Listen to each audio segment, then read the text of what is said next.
Welcome to Our Hen House. This is Marianne Sullivan. And this is Jasmine Singer. Thank you so much for joining us this week. I really think you're going to be happy you did. Jasmine's going to be interviewing two women who are truly changing the way we look at animal advocacy. Brooke Haggerty and Jo Anderson will be here to talk about Faunalytics, which is an organization that is really professionalizing the animal protection movement and helping people help animals by providing essential research and resources to be more effective and save more animal lives. I just love this idea that we're getting serious about this. Yeah. We're not just saying, I mean, you would think that it would be enough to just say, but they're animals. Like, we shouldn't be mean to them, but it's not. Right. We need facts. We need data. We need all that stuff. And there's a lot more to this interview, which really was so cool that I just kept going on and on. So it's a longer one. And so we need to keep this top of the show on the shorter side to get to this interview. So much great information. We talk a lot about not only the importance of inclusivity within the animal protection movement, but also how there's actually data to back that up now. So I think things might be starting to change in that realm. And the people I'm interviewing today are really two of the people who are spearheading the science-based aspect to it. Brooke and Jo, and they're also joining me again on the bonus segment, and we'll be talking to them about how they got started down this sort of nerd route, which is a really cool story too. So if you're a member of the flock, you'll get a link to the bonus segment in your email on the Tuesday after this podcast episode goes up, or you can always find it on the flock Facebook group. And if you're not a member of the flock and you can afford it, you can join for $10 a month at ourhenhouse.org/donate. And of course, as our special thank you to our flock community, during these COVID times, we're doing our Flock Friday Zoom calls.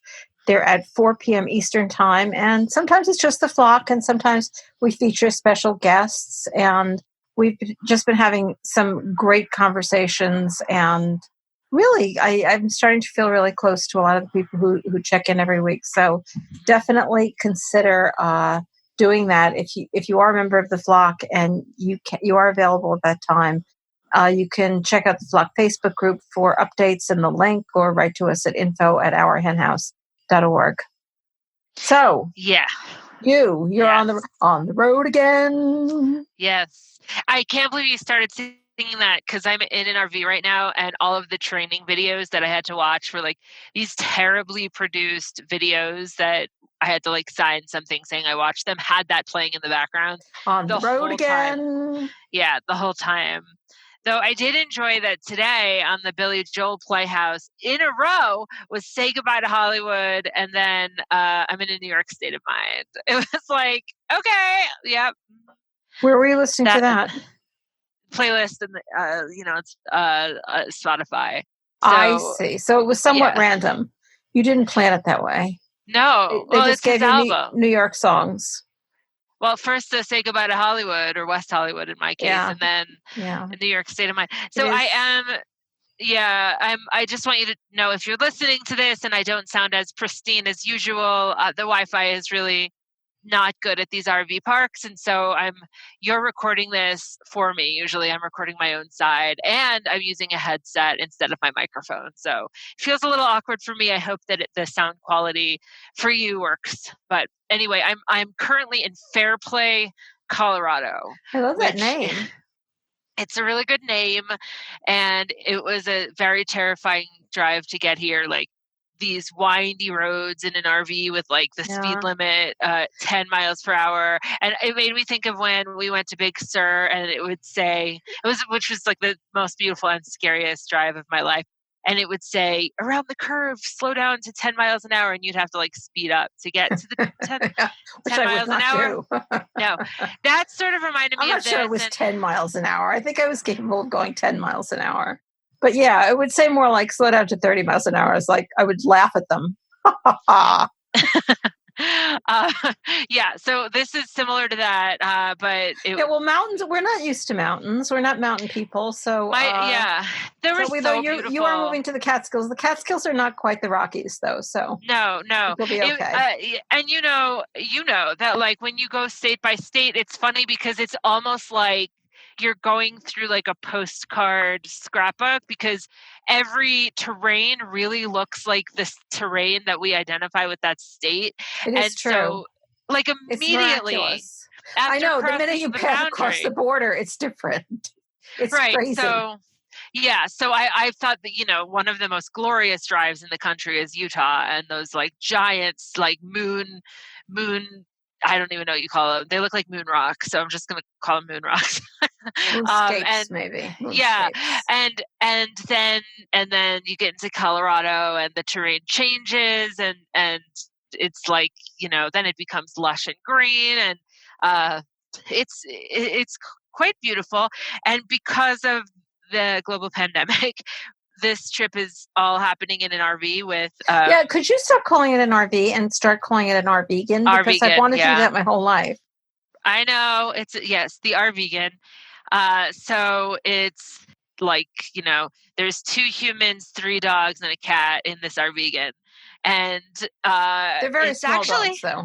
They're very small really. dogs.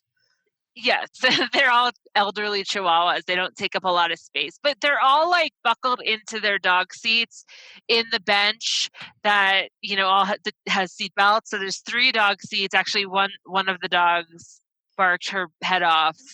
I think she's actually about to bark right now, so you'll hear it in real time.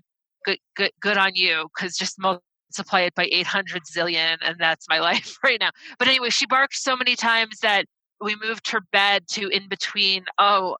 She just stomped on my flower. Oh, Lucy, that was my flower. Um, she also ate a half a peanut butter and jelly sandwich before. Why But not? we did move her to like between the seat, and she was a lot better. But anyway, Oh, so like, see, this is what you yeah, would know would call a smart dog. I know she is. And She she's runs the like, roost. yes, 100%.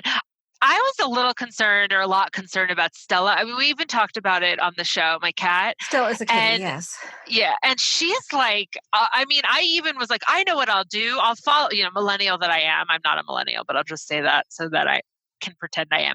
I thought, millennial that I am, I will follow hashtag cats in RVs. And I was like, surely I will find some advice there. And there was like 3 posts in the history of Instagram for hashtag cats in RVs. So I was even more worried, because who would bring their cat in an RV? But she's like, I'm good. I'm good. We could live in this. That's cool. She's a smart kitty. Yeah. So She's a cool kitty. at night Just still she be has. very careful that she doesn't get out. That's the Yes, terrifying thing. I know. So I will say, because I'm getting a lot of questions on Instagram about this, so I'm just going to say it. But just so you know the setup. So I told you that during the trip, the dogs are in the dog bed, and when we're parked, Stella can run around, do whatever she wants. In fact, she has her own loft area, because above the driver's and the passenger seat is an extra double bed. And so we put like the litter box and the cat food up there, and her cat toys, and we brought the cat tree with us, which is a giant cat tree. So it's like basically the whole RV. So she can climb up the cat tree and go up to the loft area herself. But when we're driving, we have like this oversized cat playpen. I don't think it's actually a cat playpen, but now it's a cat playpen that has like you could zip it on the top too. And it pops up like a tent. And our friends Alicia and Danielle gave it to us, and Stella hangs out in there. We put a bed, the litter box, the food. It's pretty big. You can't get around it. So that's how we're dealing with Well, I hope the everybody's setup. appreciating this level of detail. I certainly am. Or is that sarcastic or real? That was sarcastic. You are getting level of detail the whole trip. I'm texting you and our I New know. York thread. I've already heard all of this 12 times. But I I'm sure appreciated everybody else is enjoying it. But your we do have deadpan. we do have a very long interview, so I think we Wait, need I to. just want to say one more thing. Just one more thing. And then we can get the interview. No, we still But have to support vegan businesses. yes. Well, okay. Let me say one more thing. So I am hoping, and I'm going to report back on this next week. But tomorrow we like go through the rest of Colorado and into Kansas. But I'm hoping that when we go through Denver, I can stop at Nooch, the vegan grocery store, because they are doing like social distance, like pantry style purchasing of their vegan food, and I need to load up on more Upton's vegan mac and cheese, which is instant in the microwave, and candy bars as well. So Because you're not going to tell us the names of the specific candy bars you're going to buy? That was sarcastic. That was sarcastic. You can tell us all about them after you've bought them. And well, I've already been eating. No, I've been eating them, but I'm almost out. That's why I need more. The other day we had Loma Linda canned vegan hot dogs. Yeah, I must admit I've never gone there. I've never gone to the canned Loma Linda meat. Well, that's because that was emergency COVID food at the beginning of COVID, and now I'm eating my way through it on this trip because we have to have like all 10 days of our food and coffee and drink in the RV because of aforementioned global pandemic. Well, well, we won't argue about that. It does seem like you could have found some place that you could have bought stuff with. I don't know. Curbside service or whatever. There's but you not can't a lot. You can't be sure of that. So yes, I'm glad you're being careful. I'm glad Stella the cat is basically running everything because she's better at that than the rest of you. And I'm glad that Lucy the dog found her way into the front seat as she wanted. And now I'm glad to be supporting vegan businesses because we do need to get to this terrific interview. But I really want to talk about, some of these businesses that need some extra support, and we're shouting them out. And some we do know, some we're just hearing about. So if you want an announcement, go to our henhouse.org/vegan businesses, and there's a form there. And with that in mind, this is a submission from Flock member Bonnie Brown, and it's for something called passionplacement.com. And this sounds very, very cool. I think a lot of you are wanting to hear about this.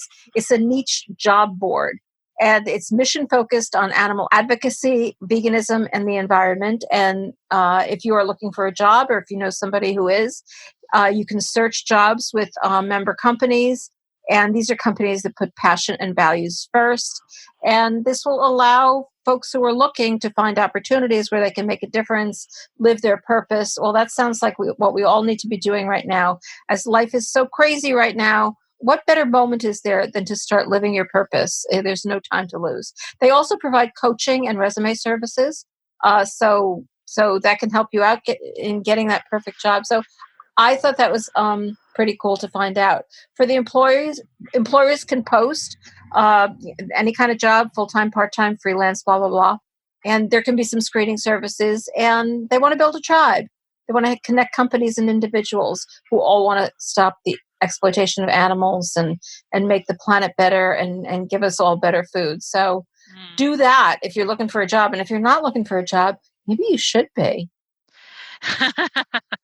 Yeah. Well, okay, that sounds cool. And our next submission is from another listener, Abby Hubbard. But before I give you that, Marianne, I just want to say, are you excited to see me? Yeah, but you're not here yet. We'll talk about that when you get here. Okay, well, can I also say that there's like fires, and so we have to like reroute around the fires? Isn't that horrible? You're not letting me get into any. Okay, that is deeply horrifying. And no joke at all. It's around me right now. I don't think I even knew about the Colorado fires because the California fires are they're huge. Horrible. Yeah, like I don't even know what to think. Obviously we were coming from LA and there are California fires there, but there weren't like en route, but now these are. It's very apocalyptic.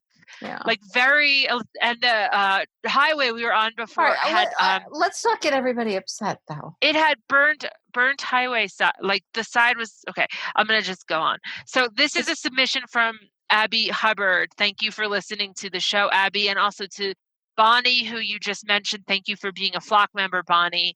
We really appreciate you. This is Dota's Kitchen, which makes the very best soul food and desserts. And Abby actually said she can't get enough. Her favorite is the mac and cheese, which she says she shares with her dogs and turkeys because everyone should get to enjoy this kind of deliciousness. Abby, you share with your dogs and your turkeys, but not with your favorite co-hosts of your favorite podcast. Stop trying to get people to send you food.